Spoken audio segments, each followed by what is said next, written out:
The founder of Defiant Whiskey, Tim Ferriss, built the distillery, the company, and the brand organically in the mountains of western North Carolina, in between deep-sea commercial diving jobs.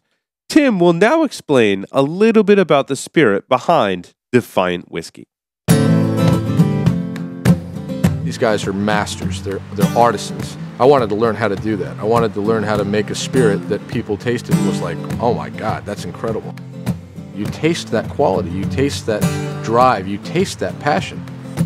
The minute they take a sip, the conversation's over and they're just going, that's incredible.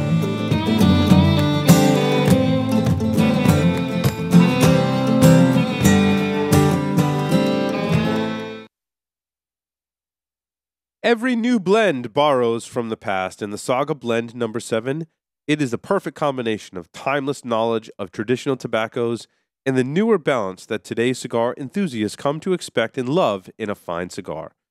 Leveraging 6 generations of experience and tradition of the Reyes family, the Saga Blend No. 7 delivers a unique, full-flavored, medium-bodied cigar. The cigar is highlighted by a Brazilian wrapper over a blend of Central American and Dominican tobacco.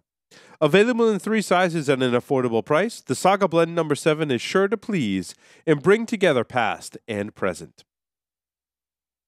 AJ Fernandez Cigars, makers of the San Latano, one of the most talked about cigars in recent years, is now offering a groundbreaking line extension, the San Latano Bull. The San Latano Bull features an extensively aged and hardy core of Nicaraguan long fillers nestled beneath an attractive Ecuadorian Sumatra wrapper. Housed in a cedar sleeve which depicts the outline of a bull, only solidifies this cigar as a full-flavored cigar. Removing the sleeve reveals a box-pressed cigar with a beautiful, oily, and smooth chocolate brown wrapper. The San Latano Bull burns nice and neat as it issues columns of smoke, hitting you with a wall of spice, followed by leather and cedar. This densely packed cigar intensifies in deep, rich flavors and becomes a flavor bomb halfway through, only getting better with each passing draw. Strong yet smooth and perfectly balanced, AJ Fernandez, who many have called a tobacco prodigy, has somehow pushed the already spectacular San Latano line of cigars forward with the Bull. AJ Fernandez challenges you to take on the Bull, Cigar Snob's No. 8 cigar of the year for 2014. From the makers of the No. 1 cigar in the U.S. in 2013, the Aging Room Quattro F55 comes yet another highly rated cigar, the Aging Room Bin No. 1. The Aging Room Bin No. 1 is a full-bodied Dominican cigar with some of the world's oldest tobacco on the market today, from the harvest of 1997, 98, and 99. The Aging Room Bin No. 1 starts out smooth and builds up in strength and flavor until it reaches its full potential. The Aging Room Bin No. 1 is for the true cigar connoisseur, looking for a sophisticated smoking experience with balance, complexity, and character. Aging Room Cigars. Blending is in our DNA. Welcome back, everyone, to the Stogie Geek Show. This is the part of the show where we tell you what we've been smoking, give you our opinions on all kinds of different cigars. Will, why don't you go first? Oh, Will's muted. Sorry, Will. No, I muted myself. Oh, okay. I did that, so we're good. Okay. I started out, I was actually, for folks who know or don't know, I was in Chattanooga over the weekend. If folks haven't seen it yet, I had a chance to have a joint interview with Robert Caldwell and Matt Booth. I thought you were joking when you texted me and said, I just did an interview with Caldwell and Booth. I'm like, nah, like you're making that shit up, dude. No, Matt came to me saying, hey, you want to do an interview? And then he invited Caldwell, and I knew I was in for it. I was like, man, I felt bad you had to endure that on your own. Man, you had no backup. You were by yourself with 2 of the people in the industry, probably with some of the most personality and coupled with unpredictability in the industry. I mean, everyone in the industry has personality, but these guys have a lot of personality coupled with that unpredictability factor. Because I've interviewed both of them twice. Yeah, both of them twice on the show. And when Will said he was going to have them both in the same room and do an interview with both of them, I'm like, oh, man, like, gloves come off, man. There's no telling what's going to happen. Look, it's funny because folks know I'm a little wrapped around the axle to say the least. But I'm intense about this stuff. But they did take me out of my element to say the least. Oh, I bet. So it's a little bit of a change of pace interview is what I'm going to say to people. It's awesome. The feedback I'm getting is good. Yes, very good feedback. We already had a couple of YouTube. I mean, I just published it the other day. We already had a couple of comments, which means, for every comment that you get is a lot more views. So and they weren't bad comments, at least from what I saw so far. All very positive. Yeah, it was 30 minutes of ball busting. Is what I'll just tell you. They busted my balls for 30 minutes. All good. All good. It was a lot of fun. And that's in the audio feed too, Will. So by the time people listen to this, if you're following the feed and listening in order, you will have already heard that interview and know what we're talking about. Yeah, somehow we got onto Rosie O'Donnell, and I just trashed her. Caldwell did too. But so that's towards the end of the interview. But how we got to that point is kind of... You never know with those two. Yeah.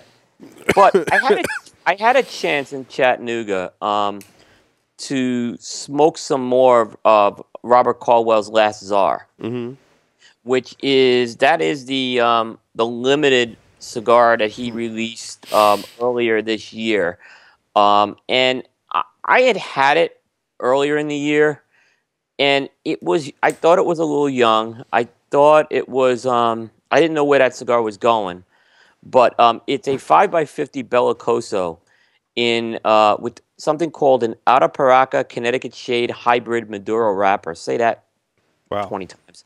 The rest of the blend's not known much about, other than it has this Dominican tobacco called Carbonel, which may sound familiar because we talked about it with the Los Procesos 20th anniversary by Falto, who's using that tobacco. Yep. So, and actually, in that interview, we do have one piece of news, is that Caldwell's releasing a second Vitola, the second run of that in a new Vitola, which is going to be a 7x47 Churchill. Nice. So that was actually, we did get a little bit of scoop in there. But, so this cigar is, I'd say it's starting to settle down a bit. It's still a very strong cigar. It's full strength, full body. Caldwell even said it's too strong for him.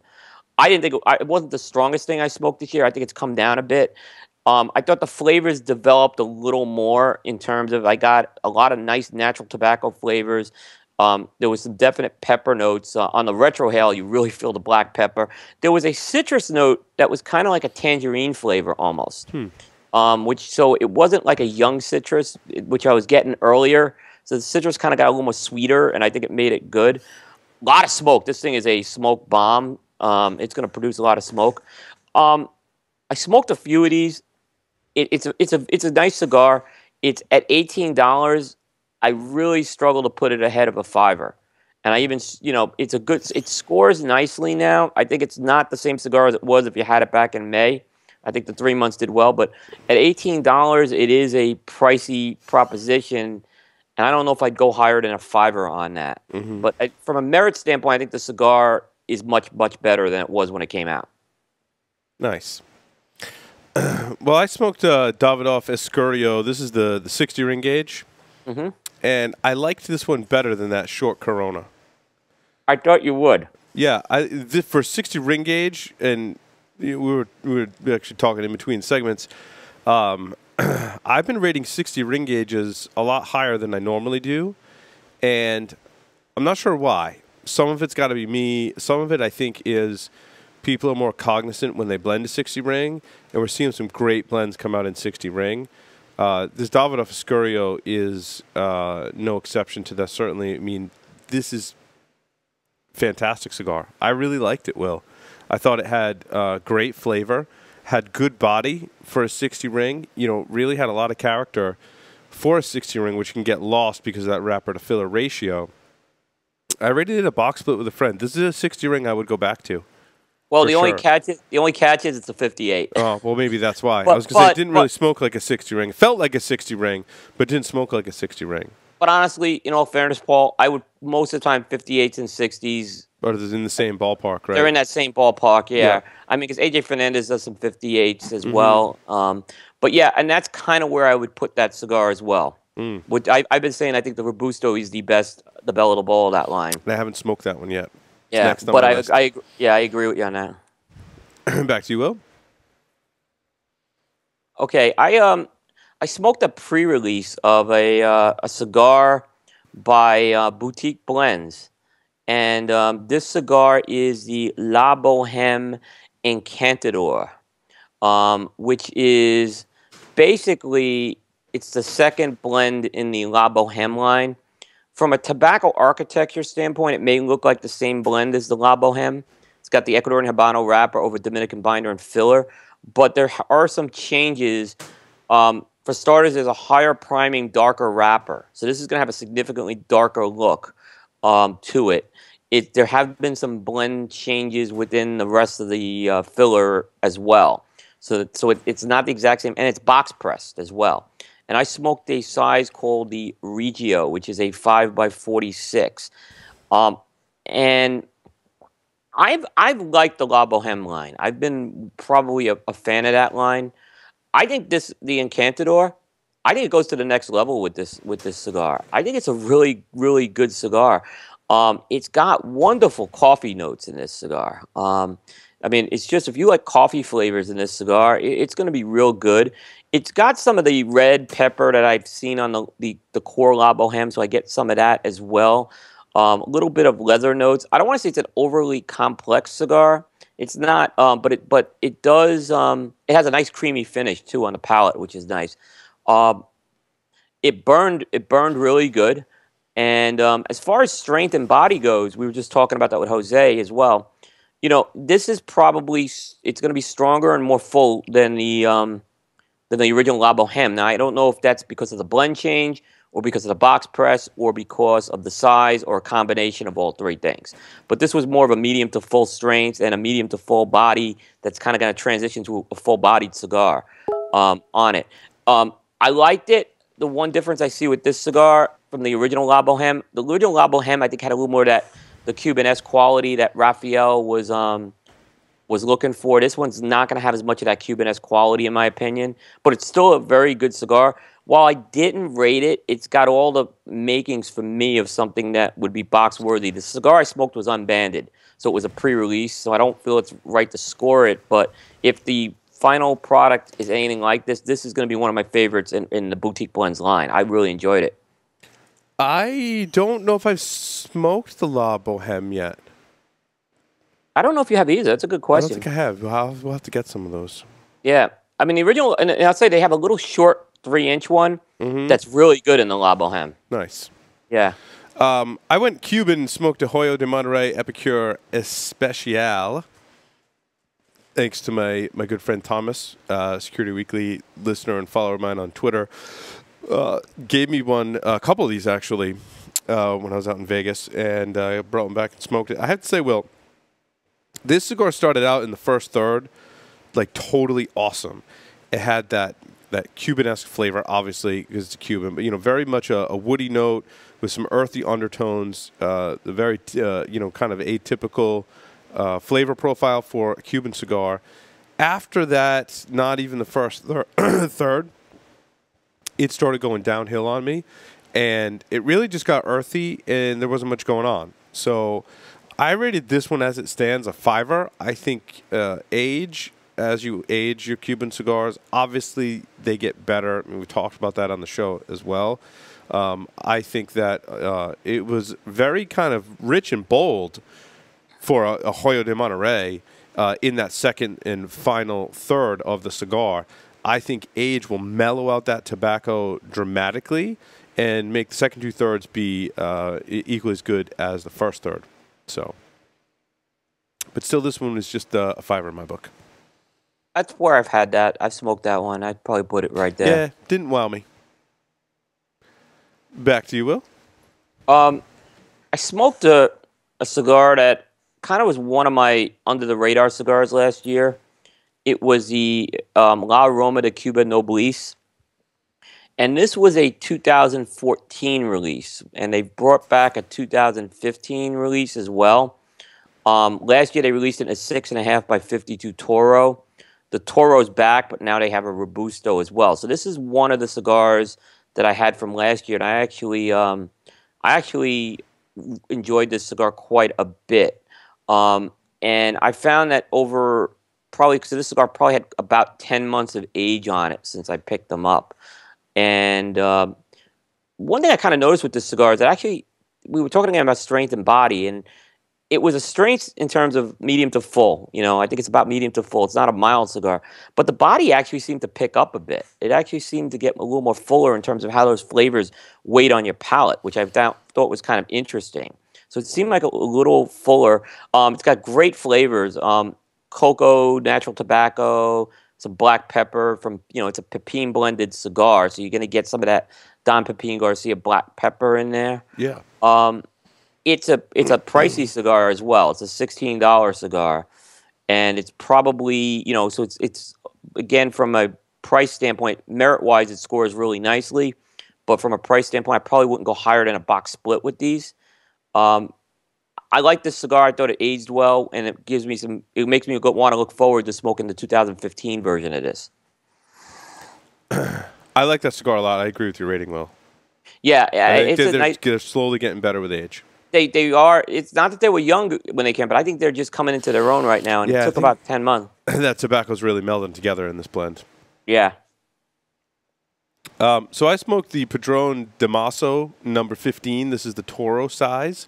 This is Padron's Connecticut Shade cigar. It's the first ever Connecticut Shade cigar that I'm aware of to come out of Padron. Am I right in saying that, Will? It is. Yeah. At least in a mainstream release. So I thought this cigar was very young. I thought it had a peppery component in this astringent kind of component. It left kind of this like tart, sour, like especially when you have something that's very tart and it hits that kind of sides of your palate. It kind of like tingles a little, makes you salivate, like a tart kind of almost sour flavor. And I wasn't big on this cigar at all. I think these need some serious time to age. I think that they're, in my opinion, too young. But I don't know if that is a I'd like to smoke these at 6 months and a year and see how they do. It had a lot of pepper for a Connecticut cigar. It definitely got kind of a black pepper kind of feel from it, especially in the first third. And I ready to try one. I was not big on this, Will. My expectations were really high because I like the Connecticut Shade. I have a tremendous amount of respect for Connecticut Shade cigars. I think there's really two classes of Connecticut Shade cigars emerging. I think there's maybe three, right? There's the traditional, very, very light in body, very, very light in strength Connecticut Shade cigars that a lot of people that don't like Connecticut Shade cigars, that's where they put all Connecticut Shade cigars, in that very, very airy, light, not a lot of flavor. I think the second class of Connecticut cigars, the ones that I like, have a very smooth, creamy, and sweet component to it. And that's where Connecticut cigars really shine. They've got body, they've got flavor, yet the strength profile is very mild. It doesn't overwhelm your senses, and you can smoke it first thing in the morning and still get a lot of character. That's where I like my Connecticut cigars to be. Then there's the third category, in my opinion, which is a little bit of spice and more pepper on your Connecticut cigar, and that's where some of the other manufacturers fall. I'm not a big fan of those. Some of those also have like a heavy earth component or another kind of component that is very strong on your palate. To me, that's not what I'm looking for in a Connecticut cigar. If I'm going to go there, I'm going to go to just a completely different wrapper and a completely different feel in a cigar because I'm smoking it later in the day, and I'm looking to get something different out of it. I don't think, in my opinion, from my palate, that Connecticut Shade works very well with other components that have spice, pepper, or like a really earthy kind of feel to them. So I think in my opinion, the binder and filler tends to overpower the wrapper. I think the smooth and creamy is where you want to be. See, that was my problem, and I know it's in a different category than the Padron, was the My Father Connecticut. I thought it had that astringent, and I thought it just had too much spice. And I thought it was maybe youngness, but it just never got there for me. I mean, maybe there is a market for that type of a Connecticut, but it just never, and we talked about the AJ Fernandez Corona Gorda last week. That's just, with that. To me, dude, it's knocking it out of the park for me. And when Stogie Santa is singing the praises Yeah. of a Connecticut shade cigar, like he sang the praises to me and you on that cigar, Yeah. that's a legit cigar. AJ hit the mark on that cigar. And I mean, I know With they're a that- with sponsor and that- everything, but I'm telling you, smoke a lot of Connecticut's, and that one is knocking it out of the park right now. Yeah, I mean, I think, and it's doing very well for them as well. Yeah, I can imagine. That's good. Did you smoke this Padron yet? Under not ideal circumstances, so it's kind of an incomplete. I need to smoke it under more ideal circumstances, so I have it in with some Bovina stabilizing with humidity right now, and we'll see what happens with it. Did you have construction issues with it, or was it just your palate or the environment you were smoking? Outdoors with humidity. Yeah. And when it's too humid with a Connecticut, or it seems like with either a Connecticut shade or with a Maduro, that moisture just gets sucked into it real fast, and I can't give it a complete grade. Yeah. However, I don't know, for the price point on this cigar, I don't know how high I can go with it. Right. Yeah, and this is because the Toro is what, $15.95 or something like that. Yeah. That was the Rhode Island price anyway. So it's very, I tend to think of Connecticut's as kind of your everyday smoking kind of cigar. And I'm putting cigars into categories that relate to me. You may not think of that as for you, but for me, a Connecticut has to be at a reasonable price point because it's something to buy a box of, and it's something I'm going to enjoy a lot of in the morning. And I think that the price of your cigars, in my opinion, do better when they're that after-dinner style cigar. I think you're more apt to buy an expensive cigar that's either just more versatile or one that like works well after dinner and is a celebratory cigar, after you've had a nice meal and you're enjoying with some cognac. So, yep, I agree. Back to you, Will. It's your turn. Smoked another pre-release, and actually, you have one of these coming your way in actually a full release. It's a shop exclusive Tatuaje for a store called Nice Ash Cigars, which have sent us some of these. But actually, I smoked one of these. Where's the store out of? Western New York. Okay. Is it a torpedo? It's a torpedo. I have one. The W? Hold on, let me see. My friend, when we were in Las Vegas, who I work with at my day job, actually, he's big into cigars. Dude, if he was in the area, I would I'm like, dude, you need to come on the Stogie Geek show. No, I got the Jackal. Oh, okay, I got that too. Yeah, I just got that today. Yeah, that was coming your way too. This is the Jackal. He gave me one of these. And that went to our friends in Casa de Monte Cristo. So, yes, and that's where he lives near Casa de Monte Cristo. Yep. So that's in Chicago, and so Pete's done a lot of shop exclusives this year, and I love Pete, right? And he puts a lot of time and marketing into these shop exclusives, and I think sometimes his core lines get overlooked because of that. Yeah, because everyone's chasing the latest limited, and right now I think a lot of his limiteds are falling in those store exclusives, which I think is great. I think he's doing some very good ones. I think it's keeping Pete occupied. I think Pete's kind of guy. He likes to tinker. He likes to do different things. So I think doing shop exclusives for him is a good fit for the way he likes to blend and work with tobacco. And I also think it's a great thing for the retail community.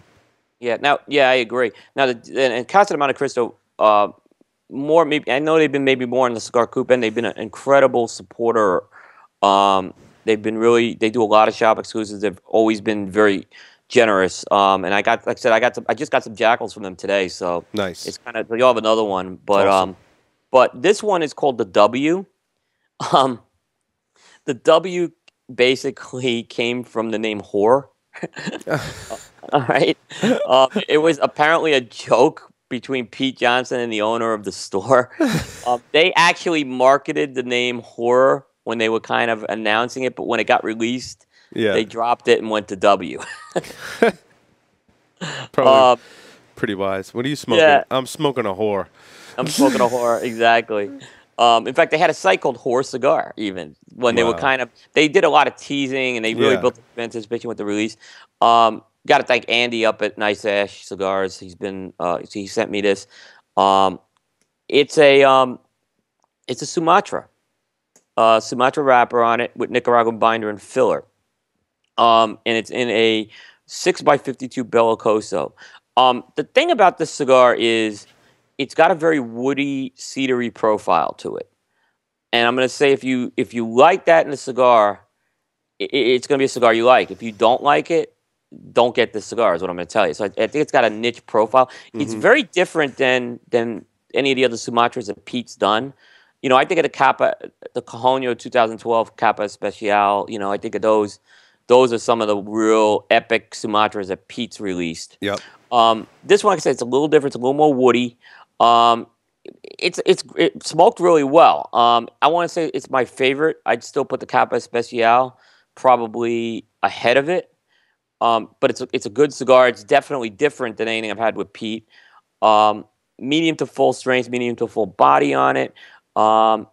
Like I said, I don't think it's a radical or revolutionary flavor profile other than it does the job well. Pre-release, I didn't give it a rating. My gut is it's going to be a 5-er. We're all said and done. Gotcha. I think it's a Tatuaje fan. If you're a Tatuaje fan, you can get it at Nice Ash Cigar. They have a lot of boxes, so I think you could buy 5 packs as well. So nice. But the 10-pack box is $11.99. So I smoked a My Father El Centurion H2KCT. Now, I just picked that up in Chattanooga, but I haven't smoked it yet. Yeah. What's the story behind this cigar? Do you know the story behind this one? I actually bought this from Stogies at Mr. J's. Yeah, basically what they did is they came out with another blend in the El Centurion. So what they did with that is the first thing is it's box pressed, right? Yeah, changes the flavor profile as we've described on previous segments. Yeah, so it is a box, but the second thing is they're using a Connecticut wrapper, but the Connecticut wrapper is not a Connecticut shade or a Connecticut broadleaf. They're calling it a hybrid U.S. Connecticut sun-grown wrapper. So it's not meant to be a Connecticut other than it's using a different wrapper that probably has ever been used before. And they made it in a 5.5 by 48 Corona and a 6 by 52 Toro. So it's 2 sizes. They just launched it at the show. I smoked the Corona. Okay. I'm not a big fan of the El Centurion blend, to be honest with you. It just doesn't fit my profile. This one's closer to my profile, but of the first one I smoked, I would rate it a 5-er. I thought it had some pretty good flavors. It was pretty unique, but just in the end, it didn't come together. Like everything didn't meld together for me. So I don't know what it was. I'd be willing to try it again in the Corona, and I like to try the other size as well. I think it's an interesting wrapper description that you gave, and I like the box press cigars a lot. I think as far as airflow and flavor goes, the box press can do wonders for that. So I've heard mixed. What did you rate that one again? I rated it a 5-er. Okay. I was kind of on the fence about this one, Will. Yeah. I mean, it's got a good price point. The price point's not high on it. And some people were really high on the cigar in the local shop, too. So maybe my expectations were a little high. Yeah, coming out of Chattanooga, it was mixed feelings, what I heard on that cigar. I heard some good and some not so good. Back to you, Will. I smoked another AJ Fernandez Enclave. I talked about the Toro last week. I went with the Robusto this week, which is a 5 by 52. And I think I mentioned this is a very, very different AJ Fernandez blend. It's got a Ecuadorian Habano Rosado wrapper. And I think this is another cigar where the binder is playing a key role, which we were talking about with Emma. It's got the Cameroon binder. And then it's got fillers from AJ Fernandez's farms. He's using some Piloto Cabano in there as well, which is, I think, something, again, a little different than what AJ is doing. I'd say, as far as comparing the Toro and the Robusto, it's a toss-up. I think they both smoke very, very similar. It's got some nice chocolate notes up front and some nut and cedar. It's got a nice creamy finish. I found in the second half of that cigar that the spice component's going to really kick up on that cigar a bit, but it's never going to overpower you as far as the palate goes. It's a good medium to full strength, medium to full bodied cigar for the most part, and I think it's one of those value price cigars. So it's kind of it's a cigar. I believe it's in the it's like $6.50 around that price range. You can get the Robusto for. And what's nice is you got those 3 value price cigars from AJ Fernandez. You got the Connecticut, which is a milder cigar. Then you got the New World Connecticut, excuse me. Then you got the New World, which I put in the medium. Yep. And then you got this Enclave, which I kind of put medium plus. Nice. So it's kind of 3 different fits. I just sent some of these as well in your next package, so I'm curious to see what you think of it. I mean, the feedback on this cigar has been pretty much unanimously positive. And I know they're a sponsor, but I haven't heard anyone really be disappointed with this cigar yet. Excellent. I smoked a very interesting cigar, Will. Have you ever smoked a Davidoff Maduro? Yes. Comes in the R and the T Robusto in the Toro size. Oh, yeah. And do they still make this cigar? Is this still Yes. one of their regular productions? Yes, they do. And it's one that you would never think that Davidoff would make a Maduro. But the wrapper is really interesting. I think you wrote about it a while back. I want to say these came out in like 08 or 09 or so. Or I read some reviews that dated back to 09. Probably dates back further than that when this cigar came out. It's really interesting. I tell you what, if you want something different, grab one of these. Now, they're pricey. They're very pricey, and it's not what you would think from Davidoff. The kind of the grassier wood notes are very prominent in the first third or so, and it just does this awesome like mixture of flavors. You get some like really woody notes. Then you get a little bit of an earthy undertone. You get some rich flavors. It fights with itself a little bit, I think, is where I struggle with this cigar sometimes. But because the flavors you're picking up are so different from what you'd get from a lot of other cigars, Will, that I'd really recommend this one. I related a box split just because of how well it kept your attention and how much fun it was to smoke. I had this conversation with Seth, actually, and I was up at his shop and I smoked it. Yeah. And we were both really high, Seth from Seth's Humidor, we were really high on this cigar. It's a real kind of forgotten about cigar in the Davidoff portfolio. And it's got a Nicaraguan wrapper on that thing. That's a Nicaraguan Maduro they use on that thing. It is. It's interesting because you think Davidoff Nicaraguan was kind of their foray into the Nicaraguan. But they've had this Maduro. This come out in like 08. I want to say this came out in around 08, 09 time frame. I don't know, but it's been out a while. I mean, I think it's been out as, I think 08 it was out in for sure. Because I'm remembering when I moved to Charlotte was 08, and I think that's when I first had it. But it may be earlier than that, but yeah. It's one of the more interesting and unique blends. Yeah, it kind of really has gotten, it's probably gotten pushed to the bottom in a lot of, it just gets overshadowed by, all the white label stuff, Nicaragua, now Escurio. All their special releases. It's a really good cigar. It is. You should try one. Yeah, I agree. Back to you, Will. I'm done. So I've got one more. I was at Casa Fuente, coincidentally enough, which, now we've talked about Casa Fuente previously on the show. I hadn't been there in a year. And I have to say, it's gone through like a complete transformation. And last time I was there, they were doing a lot of construction, and it took away from a lot of the atmosphere that Casa Fuente has. So a couple things have happened. They've completed construction on the outside of Casa Fuente, and they built this gigantic fountain, which I'm kind of like, yeah, it's Vegas, and they got to be big and gaudy about it. But rather than have a fountain, they could have had a lot more out, smoking space out in the mall area. But instead they put this fountain. Now, I don't know if someone was hacking the fountain, but one night we were sitting next to the fountain, and the fountain would come on like full blast and actually splash you. It's like I was taking a shower, and then it would go completely off. And now I was at a hacker convention, so quite, very possible someone was hacking into the fountain, or it could have been malfunctioning. I'm not sure which. But they've got this gigantic fountain outside. But they do have a lot more outdoor seating in the mall area than they did the last time I was there a year ago.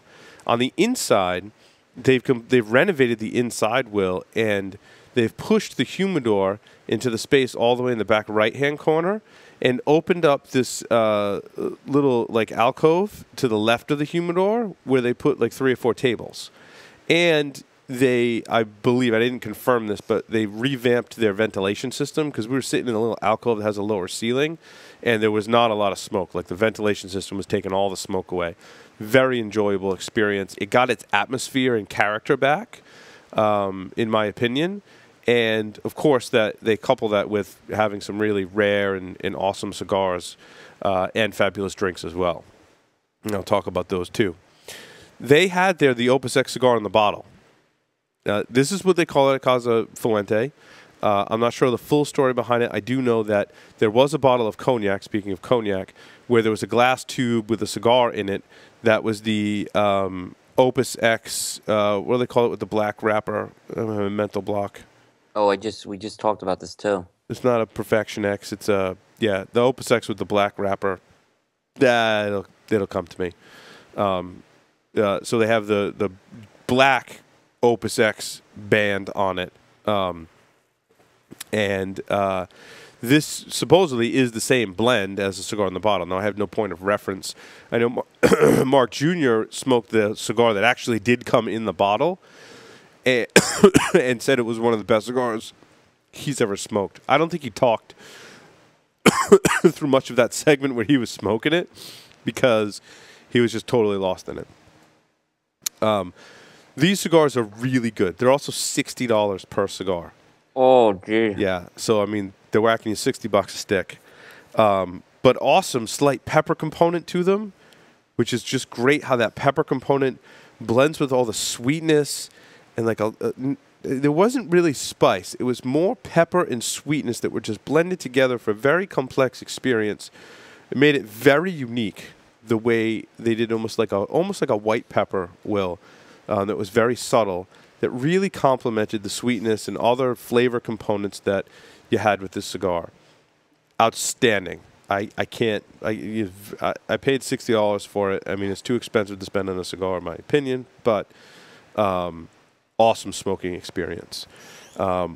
So I rate this an Oasis, dude. I mean, the way this thing smokes, the way it was constructed, the way that the balance and complexity of flavors came together, and it was almost like I smoked two of them while I was out there at two different trips to Casa Fuente, and it was almost like a different experience each time because the blend was so complex and held your attention. And that's one of the reasons why I gave it the Oasis rating, because there's just so much going on in this cigar. And you'll hear us say that when we talk about Oasis level cigars, is just how much it can keep your attention and how well melded the flavors are and how it just presents all these different flavors at every stage of the cigar and in every puff. And that's one of the components, I think, to an Oasis level cigar. Of course, that rating was helped along by seeing the picture. They're fabulous mojitos, which are great. I recommend the Tangerine Mojito. I think that's better than the regular mojito, to be honest with you. I also had one called Hemingway's Epitaph. And this was I believe the same Monte Cristo rum that they use in the mojito, but it was mixed with ginger ale, bitters, and like this gigantic lemon peel. I wouldn't even call it a lemon peel. It's like they chopped off the top and bottom of the lemon and then took out the inside, right? So they cut it in half and then took out the inside of the lemon, put the whole lemon rind inside the glass. It was awesome. I tell you what, pairing with a cigar, that cocktail, I can't wait to recreate it here in the studio. That cocktail was fabulous. So I would recommend that over the mojito, which tends to be a little too sweet, I think, when you pair with your cigars. They're either too sweet or too tart. So I recommend the Hemingway's Epitaph to go with your Opus X $60 cigar in a bottle.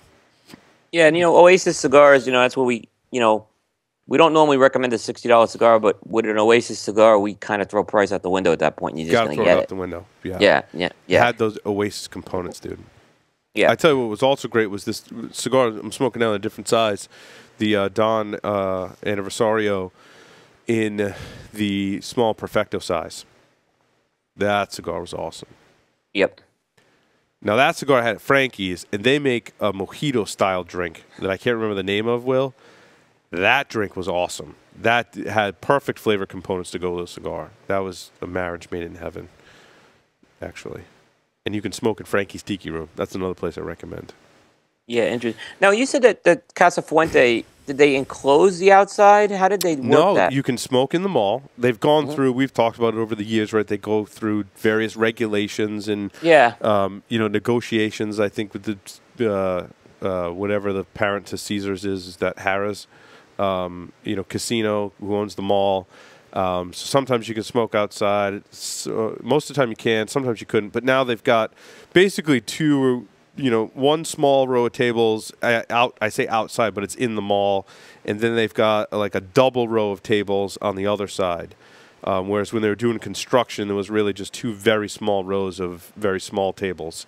So they've more than doubled now from the last time I was there, their mall smoking atmosphere, which I think is very, I think it's a core component to your whole Caesars Forum Shop experience, to be walking through the mall and see people sitting in the mall having cigars, which I think is great. And a lot of people complain about that over the years, but I think it's one of the things that attracts people to Forum Shops, whether you smoke cigars or not. It's not neat to be walking through a mall and see a really cool cigar lounge, and they've coupled that with this enormous, grandiose fountain next to the escalator. So Yeah, because when I was there in February, it was still all under construction. Right.